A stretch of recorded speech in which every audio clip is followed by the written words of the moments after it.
Hey yo, yup, your boy is quite fast, isn't he? He's just too excited at this point, okay? Your boy has improved quite a lot when it comes to timing. So, I finally finished the Archon Quest, and I'm quite satisfied with the way this story plays out. Of course, some of my theories were true, and understandably, some were debunked. But I don't really care about that at this point. I had my fill, and combined with Skirk's story quest, I can safely say that they fed me a lot. And if you don't understand the ending of that Archon Quest, don't worry, I am here to keep you up to speed. This video will be all about the Archon Quest, while the second video, hopefully tomorrow, maybe, I don't know, will be all about Skirk's story quest. Both these videos will be connected, especially since the sinners are involved. So both this and Skirk's video will be a recap and theories at the end, along with pointing out some of the details. With that said, don't forget to give this video a like and comment so the channel can be noticed by the algorithm. My name is Nicole, and I make lore and commentary videos on this channel to keep you company. But before that, I just want to let you know that this patch is stacked with a lot of strong characters, especially Skirk, who is currently the strongest cryo DPS, along with Mavuika, who is currently the strongest pyro DPS. If you're planning to pull for them, then allow me to introduce you to Loot Bar. Loot Bar is a reliable site for a fast, secure, and super reliable top-up experience for your Genesis Crystal. With Loot Bar, you'll get up to 25% discounts compared to in-game prices. The process is very simple. Just click the items you need, enter your UID and server, and complete the purchase. They won't ask for any personal information like your real name or your home address, so your privacy is guaranteed. Everything is done very securely, and everything will arrive into your account in less than 2 minutes. If you're playing on Xbox or PlayStation, don't worry, Loot Bar is available for them as well. The reviews on Trustpilot are very positive with over 20,000 reviews, and a lot of them are showing their satisfaction after using Loot Bar. Other than Genshin Impact, Loot Bar is also available for other games as well, such as Honkai Star Rail, Wuthering Waves, Zenless Zone Zero, etc. Currently, Loot Bar is having their special discount to celebrate 5.7's release, so if you're considering pulling for Skirk or Mavuika, be sure to check it out. Click the link in the description below and register to get an additional 10% coupon that can be combined with all other discounts. Now let's continue to the content. The quest starts with Paimon and the Traveler visiting the Collective of Plenty, and Ian-san tells them to patrol the area for a bodybuilding competition. However, midway, the duo found a cave with a sleeping Hilichurl inside. The moment it noticed the duo, it ran away but left with a device, to which is a key of the hibernation chamber that the Traveler's sibling has in their spaceship. More specifically, this key belongs to the siblings because the Traveler has his. So this confirms that the Traveler siblings were using a ship when they visit Teyvat, and this also a sign that their sibling is currently in Natlan. Yan-san shortly approaches the duo, alarming them that the Abyss Order has made an attack and the bodybuilding competition has been cancelled. Everyone then hurries to visit Mavuika, and this is where the Act 5 of Traveler's Archon Quest officially starts. A space and time for you. Arriving in the speaker's chamber, the duo and Yan-san report to Mavuika and prepare for a war with the Abyss Order. Here, we learn again that the Abyss Order is not the true Abyss, meaning Mavuika knows about this organization, but judging from their conversation, it seems the Abyss Order has never made any signs of appearance in Natlan until now, and it seems a lot of the Natlanis are not aware of their existence. Either way, even though the Abyss Order is not a huge threat for them, Mavuika told everyone to stay cautious and prepare themselves for the war. She told everyone to head off to Masters of the Nightwind because the tribe is the main focus of the Order. Everyone meets Hilali along the way, defeating the Abyss Order, and it seems the enemies did not put too much effort for some reason. They literally just cut their losses and ran away. While Yan-san and Silali plan to strengthen their defenses, the Traveler and Paimon head back to the cave they visited earlier while the others stay. Arrived, they met with a girl named Direidyth. Now before I continue, her name isn't it Tiller in Korean, at least the way it's written and translated is Tiller, because she literally said it herself. But again, due to that, we only knew her name as Tiller prior to this quest, so it's good to finally know the English localization of this name. Anyway, Direidyth claims she saw monsters, but neither Paimon nor the Traveler saw it. However, after holding hands, the Traveler can't see the monster, so he defeats them. After that, Direidyth had a conversation with the Traveler about a certain savior that matches the Traveler's description. The savior was meant to save her village, or what Direidyth would call the Doomsday, And of course, this savior is none other than the sibling. After their conversation, Direidyth stays in the cave while the Traveler and Paimon heads off to Masters of the Night Wind. There, they learn that the Abyss Order is not planning an attack, but they were meditating in some sort, and according to the shamans, what they're doing right now is completely harmless. Citlali comes in time and reports to everyone that she had a dream of a noise that suddenly appears in the Night Kingdom.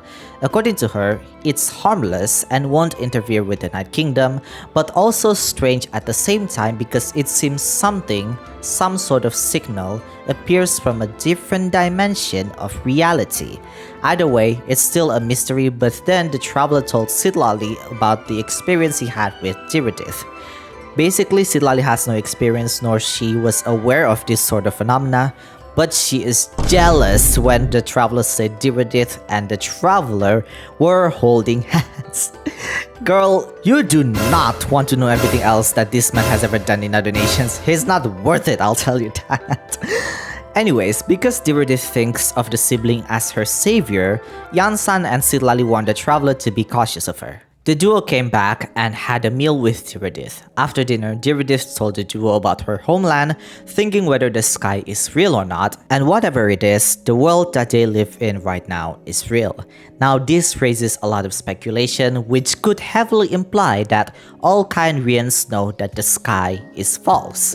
But overall, this discussion is quite sad, knowing that she just wants to explore outside of her homeland. She clearly made one step, but it's just sad. After defeating monsters again, everyone goes to sleep and the Traveler has a dream inside the Night Kingdom. In it, he saw his sibling talking with Lord of the Night, Yohualtecuhtin. If you didn't know this, yep, I clear every single trial into the maximum. Looking at it again makes me so happy. After looking at that event, the Traveler suddenly feels a terrible headache, but then it disappears as he hears a voice from the darkness. As you should notice it by now, it is Nicole of the Hexen Circle's voice, describing doomsday and a savior that was born. Yes, I can prove that it is Nicole because I'm using the Korean voiceover, and she is indeed listed in the credits of the trailer saying the same exact lines. The Traveler woke up and found Direidyth holding his hand, seemingly making things even worse for him. There are many things that we can speculate in here, but we'll talk about this later. The next day, as the Traveler and Paimon are about to leave, they find the Abyss Order running around, but Direidyth can't see them this time. After holding hands, now she can see them, which thickens the plot.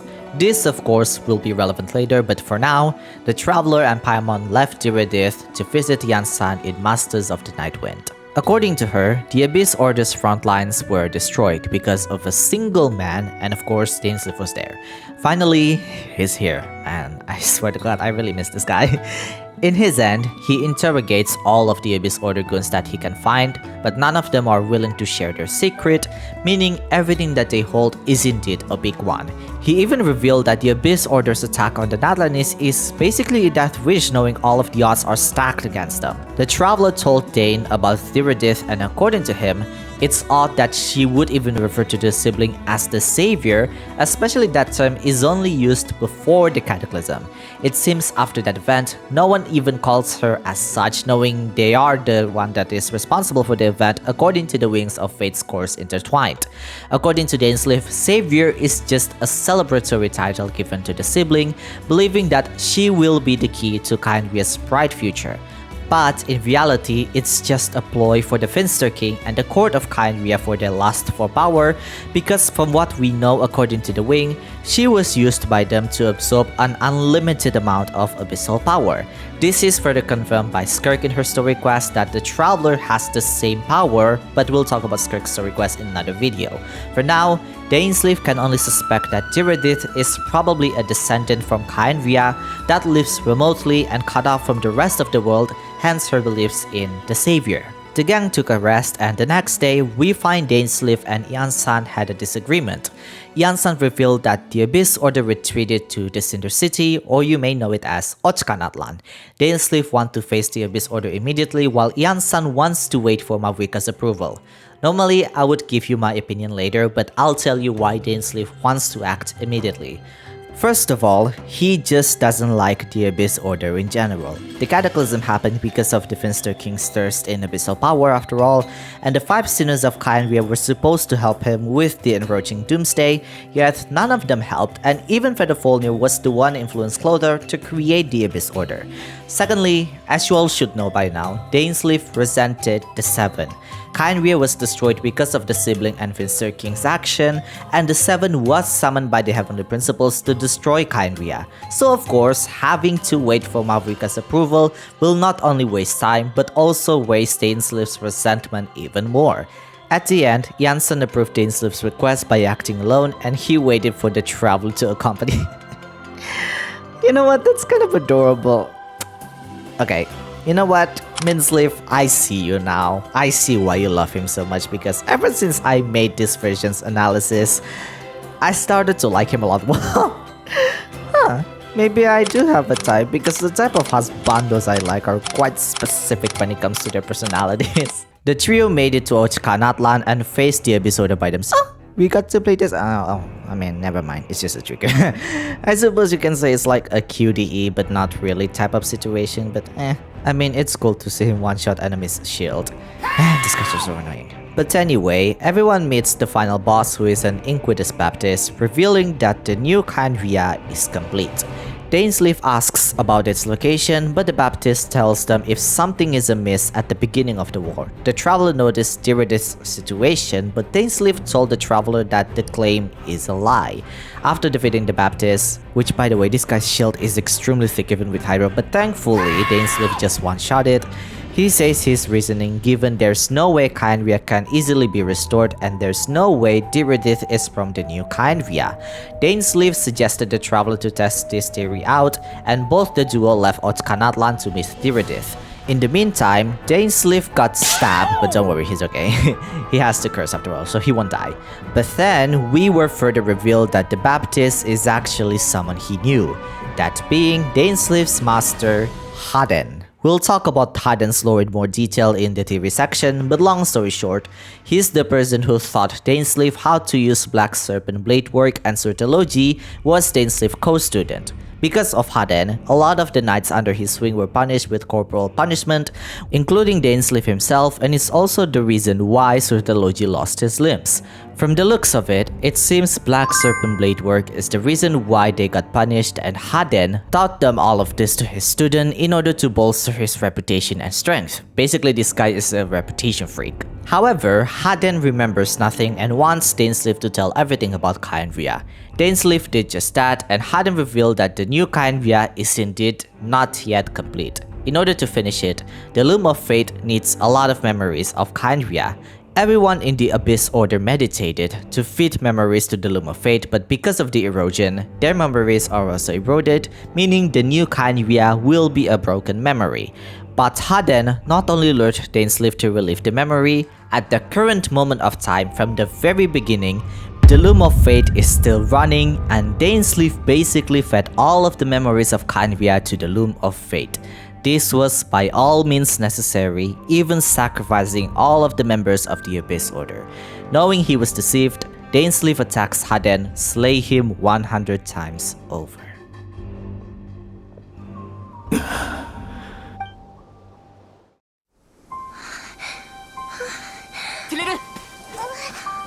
티레르, 괜찮아? 무슨 일 있어?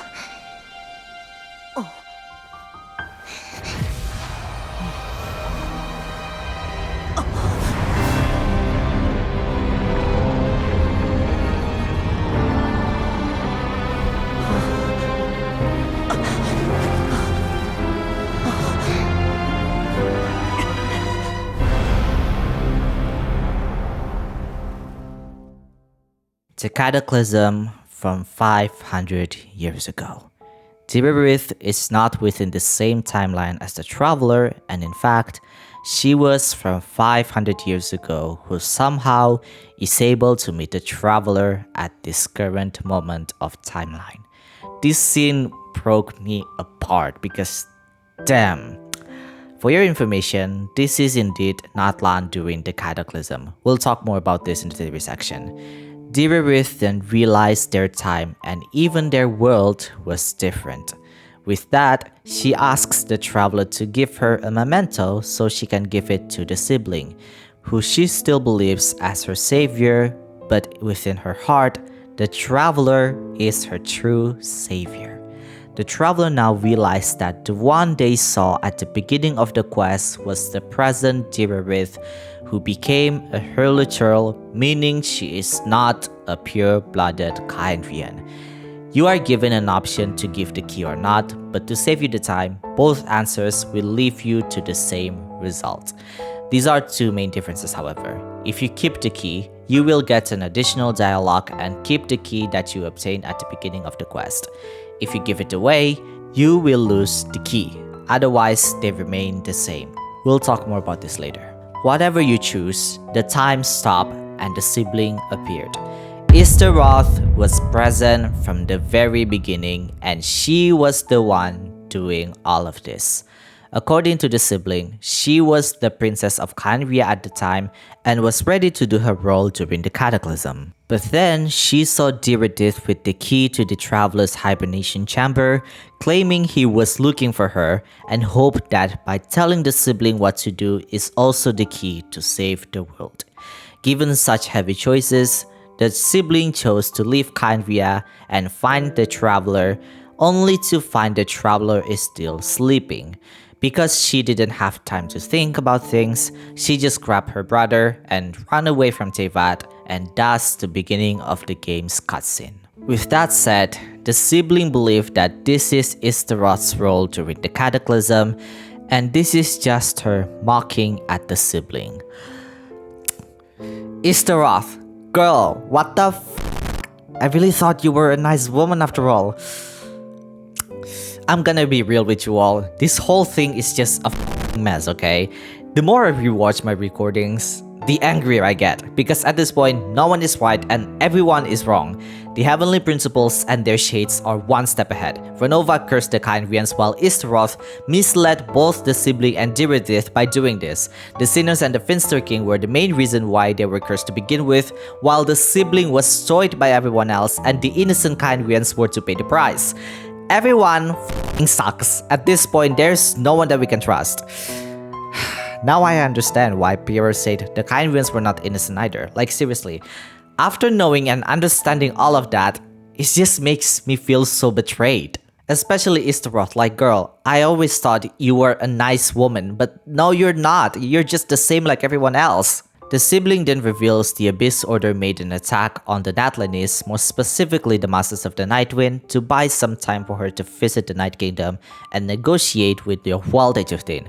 We all know that the Night Kingdom is the exception of Teyvat's ley lines since they were heavily damaged and essentially separated, and the sibling thought they could use this opportunity to add Khaenri'ah's ley lines to the Night Kingdom.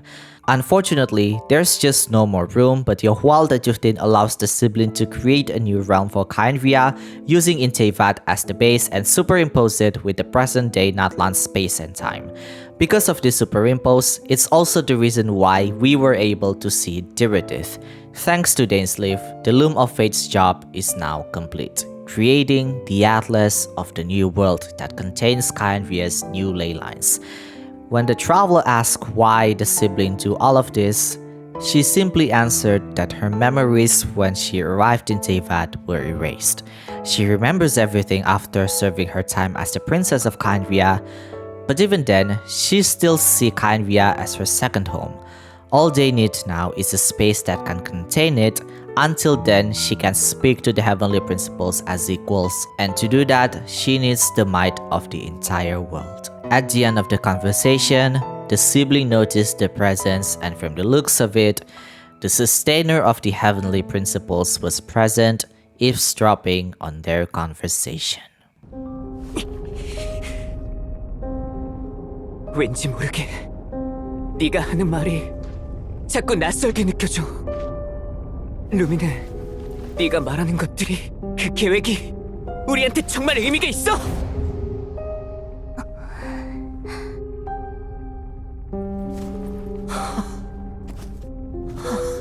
처음부터 이 모든 건 우리 둘만의 일이었어.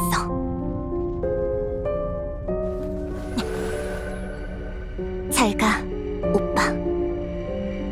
오빠의 여정의 종착지에 우리의 새로운 시작이 있을 거야.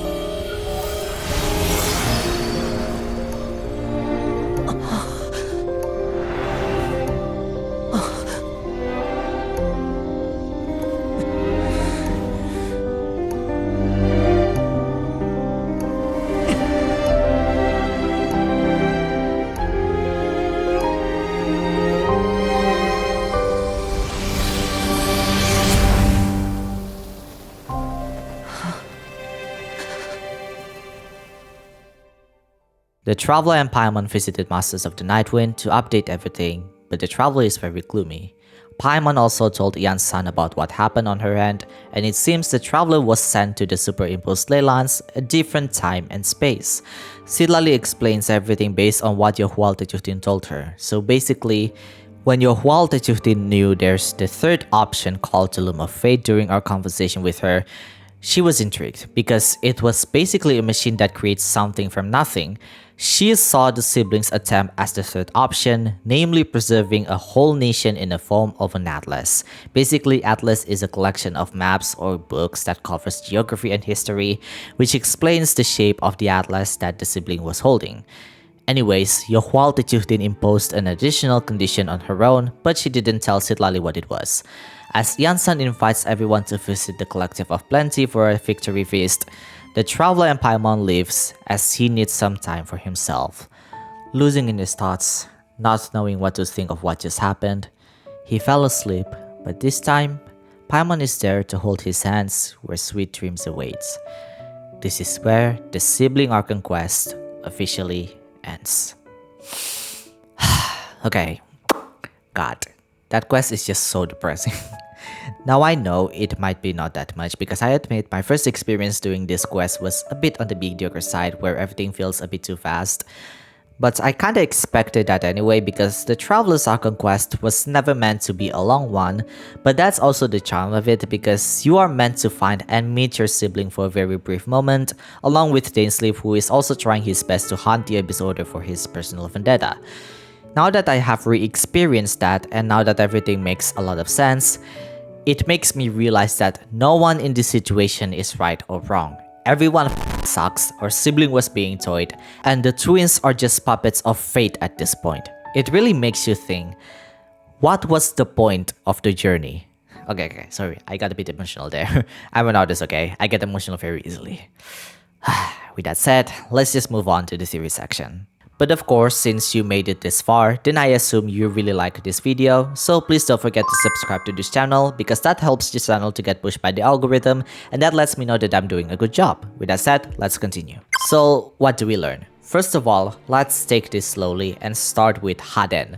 Apart from what I already told you, it seems that black serpent blade work is somewhat a taboo for the Khaenri'ahns. Judging from their conversation, it's probably because of this that made both Dainsleif and Surtalogi get corporal punishment, while Haden just enjoys flaunting his power. We also learned something about Dainsleif's condition. Capitano implied that he has no idea why Dainsleif is able to retain his physical body, but it seems the ring that Dainsleif wore is the reason why. The ring from his brother Featherfalnir is able to continuously reset his body, and while he is susceptible to the erosion, the ring is allowing him to retain his physical form and remember most of his memory. This could explain why the ring was mentioned by one of the pirates in Furukasha Oasis named Zufan, who said Dainsleif held his ring tightly while he was transforming into something else. Now all we know right now is that the Khaenri'ahns will experience curse depending on their bloodline. If they're pure, they'll be cursed by immortality, but if you're mixed, you'll be cursed by the curse of wilderness, or basically turned into monsters. However, judging from the way the Black Serpent Knights describe along with Dainsleif's condition, it seems Dainsleif was about to be turned into a shadowy husk himself.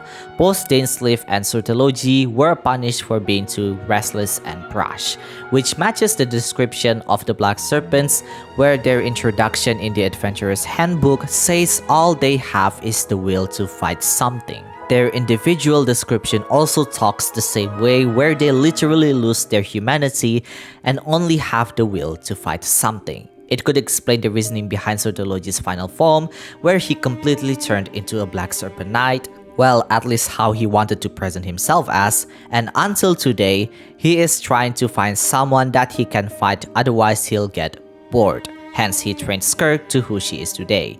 The person responsible for this is Haden, and this blade work could presumably be tied to the power of the Abyss, or it could also be related to the dragons because his title's name is Rich Sword of Heaven's End. Haden did all of this just so he can strengthen his reputation and position. This guy is a f***ing ass, okay? Can you imagine how your students were doing their best to protect the nation, following the chivalry code, only for their swords technique to be a forbidden one? So I know a lot of you were confused at this cutscene, but here's the easier way for you to understand this. First of all, this place is not Khaenri'ah. This place was Natlan when the cataclysm happened, and it could be the same exact time where Mavuika put her life in the sacred fire. Or this could also be Natlan and Khaenri'ah fused together, because if you remember, Khaenri'ah's ley lines were made by layovering it with Natlan's space and time. But anyways, if you're still not convinced, this is the before and after.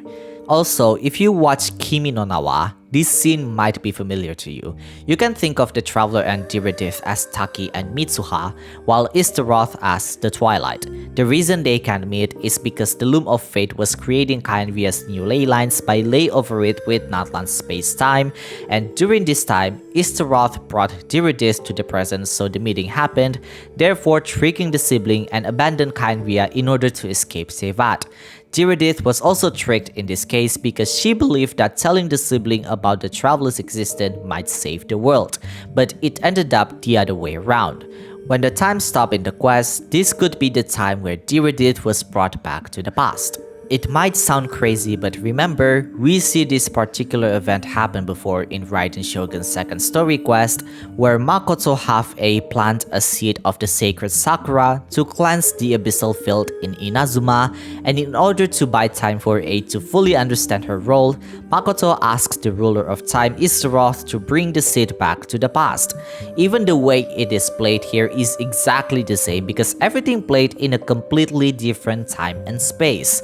In A's case, it happened in Makoto's realm of consciousness where time flows differently, while in our case, it happened in the layover of Khaenri'ah and Natlan's ley lines, which is in a different time and space. There is a huge pattern here. In order for Istaroth to change the timeline, there has to be a medium where the time doesn't flow naturally, so there won't be any paradox. You also have to remember that being the ruler and also a shade, she is the embodiment of rule in and of itself. It also seems that there has to be something that can distract the surrounding people so there's nothing amiss. Think of it like when Loki was testing his theory out, okay? If there's any disturbance in the timeline, it will create a variant of himself, resulting in a paradox. But in his case, because he tested this out during a huge cataclysm, no one noticed it because everyone was panicking, therefore no way to record it in the history. What if it goes the same as with Istaroth? Because if you remember, A was not there when the Sakura was planted while she was away, and in the case of this quest, the cataclysm was still happening. The sibling was panicking, and she was made to make a very hasty decision. In case of Direidyth, because she was half-blooded Khaenri'ahn, she was still fated to become a Hilichurl regardless, so even though in theory that would have made a paradox, it didn't because the situation was dire. No one can make any sense of it and no one would have remembered it either way because it has always been that way.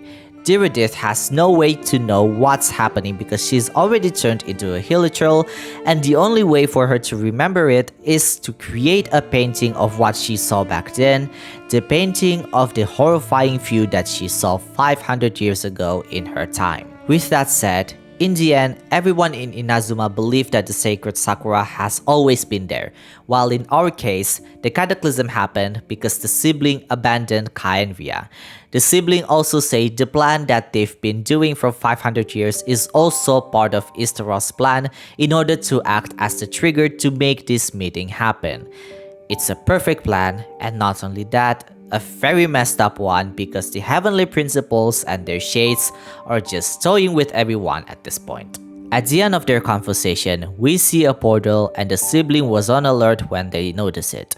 This could mean that someone was eavesdropping on their conversation, and judging from how the portal looks, this could mean that the sustainer of the heavenly principles was present at that time. This is already hinted to us in the promotional teaser where we see the unknown god's hair. Knowing this, it could mean one thing: the heavenly principles will be awakened very soon. If you choose to keep the key, Lumin will throw the key to Direidyth, allowing the event to keep going.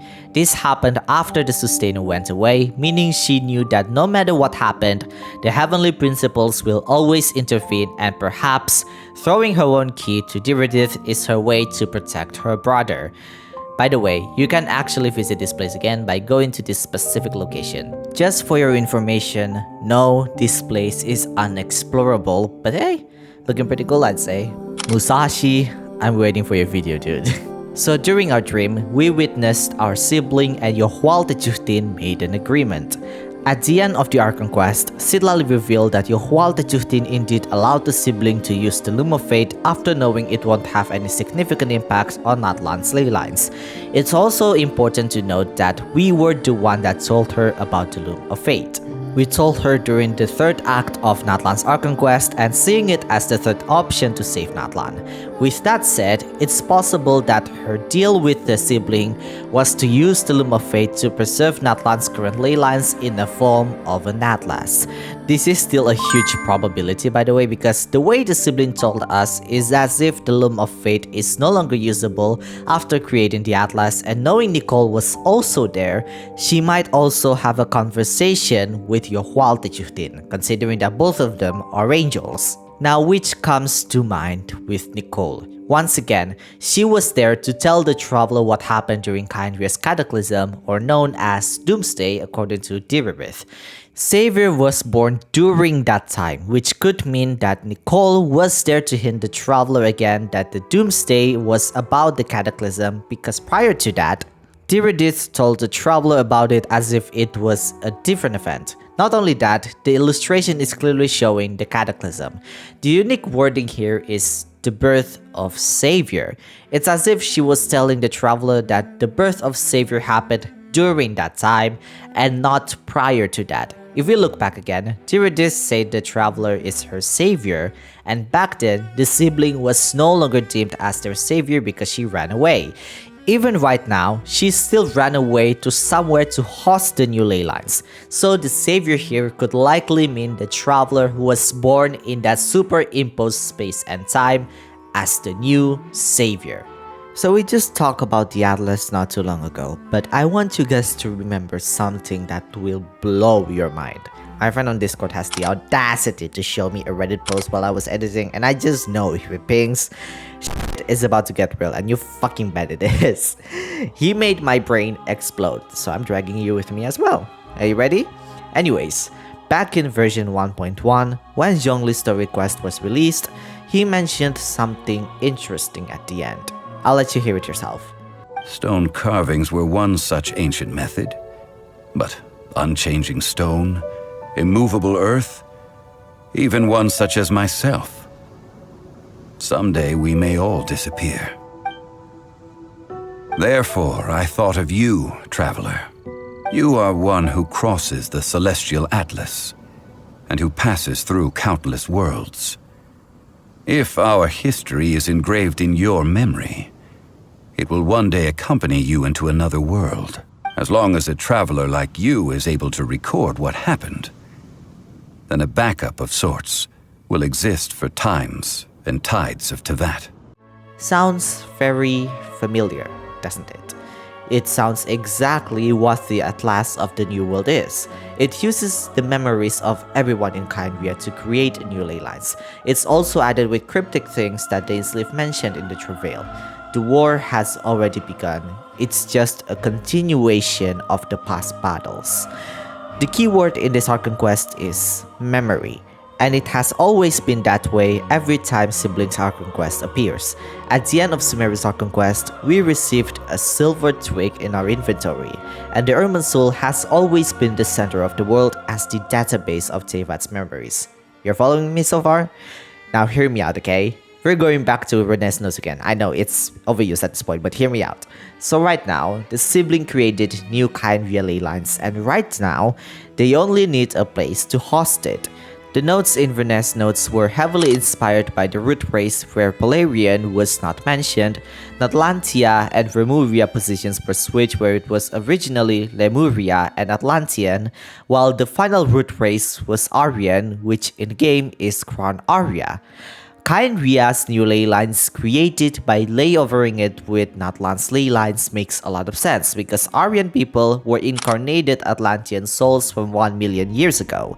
So, what if Yohualtecuhtin still was not only to preserve Natlan in the Atlas, but also create a copy of their memories in that Atlas as well? With that said, like Dainsleif said, Khaenri'ah can no longer be revived, but instead, the new Khaenri'ah which likely be Crown Arya. But let's take it one step further. If you enter the bottom part of the Tower of Ipsissimus, you will find a book floating inside.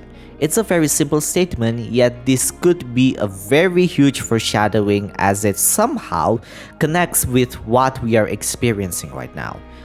Red is the foundational principle, the Philosopher's Stone, while yellow represents gold and mortal temptation. Yellow is simply bait. Red is the final goal. However, Khaenri'ah would likely seek the truth for gold's sake before turning that truth into a bread production pipeline. At the end of the Archon Quest, the sustainer of the heavenly principles was eavesdropping, or to say, spying on the twins' conversation. This could mean that creating the new Khaenri'ah is a huge bait, and the sibling took the bait by using the power of the abyss to create new ley lines. And then, the red could likely be something else. Let's go back to Zhongli's words again. The Traveler is essentially a backup, and not only that, the Silver Twig is with us. The Ermine Soul will be burnt according to the developers, it's just that it won't happen yet. So, knowing Teyvat will be destroyed in one way or another, this could mean that the red in the note is the Traveler, who is the walking atlas of the new world. Once Teyvat is destroyed, they will become the new fate of the world to recreate Teyvat as a whole. This could be the 5th Samsara based on the real root races, Polarian. I swear to God, this quest left me with a lot of roller coasters of emotions. However, I can safely say that I was left very satisfied with this quest. I'll create another video talking about Skirk's quest later, and in the meantime, let me know what you think or let me know about your theories in the comments. Jana!